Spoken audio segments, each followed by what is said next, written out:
Hi అండి. నమస్తే. నేను మీ లక్ష్మి. పిల్లలు ఎంతో ఇష్టంగా తినే ఓరియో కేక్‌ని చూసేద్దాం. ముందుగా స్టవ్ మీద ఒక మందపాటి పాన్ పెట్టుకొని, అందులో ఒక స్టాండ్ పెట్టుకొని, మూత పెట్టి 10 మినిట్స్ ఫ్రీ హీట్ చేసుకోవాలి.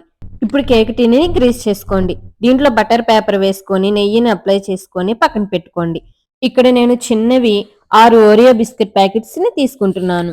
మీరు పెద్దవి 2 ప్యాకెట్స్ తీసుకుంటే సేమ్ వెయిట్ వస్తుంది. ఇప్పుడు వీటిని ఓపెన్ చేసి ఒక మిక్సీ జార్‌లో వేసుకోండి. ఇందులో ఒక కప్పు పాలు పోసుకొని మెత్తటి పేస్ట్ లాగా గ్రైండ్ చేసుకోండి. ఇందులోకి షుగర్ అవసరం లేదు. ఈ బిస్కెట్స్ కి ఉన్న స్వీట్నెస్ సరిపోతుంది. ఈ మిశ్రమాన్ని ఒక బౌల్లోకి వేసుకోండి.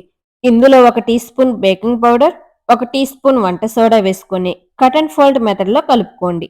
ఇలా కలుపుకున్న కేక్ బ్యాటర్ ని కేక్ టిన్నులో వేసి ఒకసారి ఇలా ట్యాప్ చేయండి. ఇప్పుడు ప్రీ హీట్ చేసుకున్న పాన్ లోకి ఈ కేక్ టిన్నుని పెట్టి మూత పెట్టుకొని లో ఫ్లేమ్ లో 35 నుంచి 40 నిమిషాల వరకు మూత తీయకుండా బేక్ చేసుకోవాలి.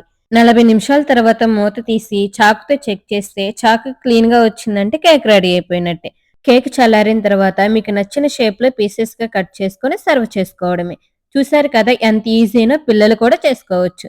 చాలా బాగుంటుంది. ఈ వీడియో నచ్చితే లైక్ చేయండి. మన ఛానల్ ని ఫస్ట్ టైం చూసినట్లయితే సబ్స్క్రైబ్ చేసుకోండి.